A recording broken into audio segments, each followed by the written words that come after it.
My name is Don K. Preston. I am the president of Preterist Research Institute of Ardmore, Oklahoma. Paul said, then comes the end when he shall deliver up the kingdom to the Father. Now, we've done an entire study of the identification of the end.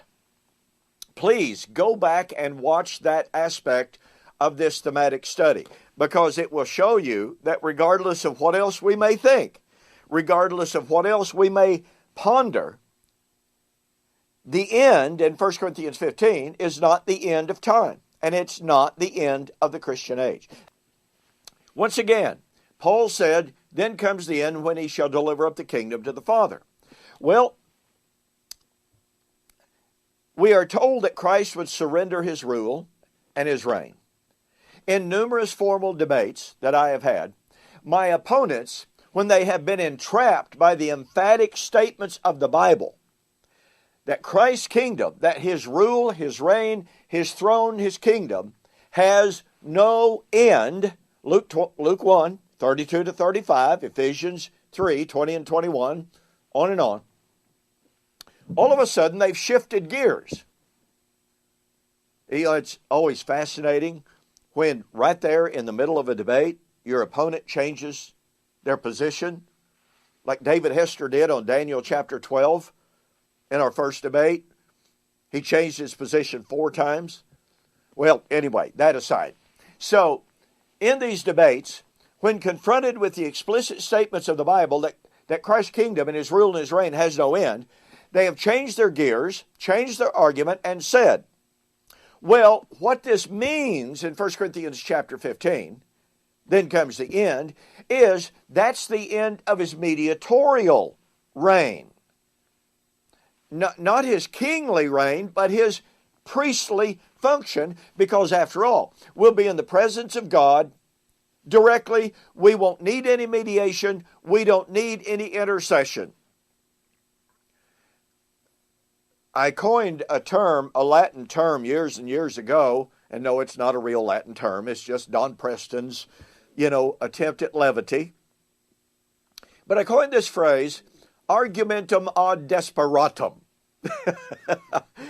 And what I mean by that is what we see on the part of those who are attempting to refute covenant eschatology is arguments from desperation. And the argument that Christ would surrender and abdicate his mediatorial reign is an argument from desperation. Now, watch this. If Christ surrenders the mediatorial reign to the Father and no longer operates and functions as a mediator, but he gives that function to the Father, doesn't that sort of kind of mean that the Father has taken the mediatorial reign?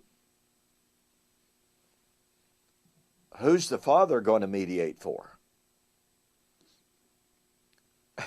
Do you see what I mean by argumentum ad desperatum?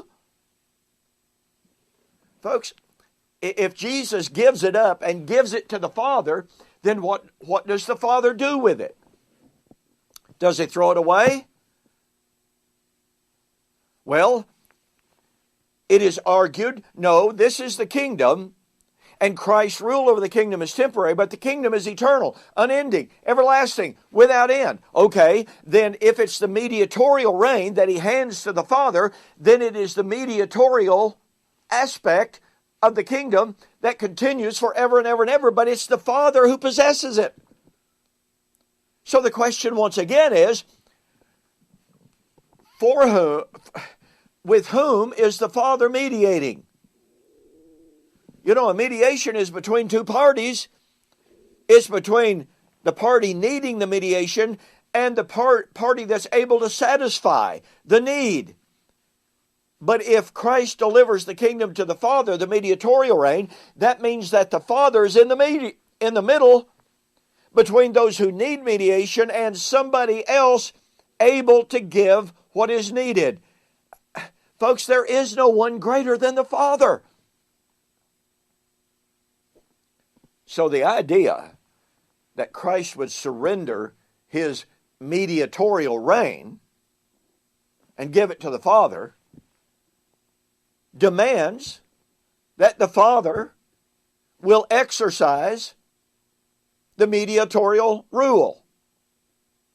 But there is no one for whom the Father acts as a mediator who is greater than him.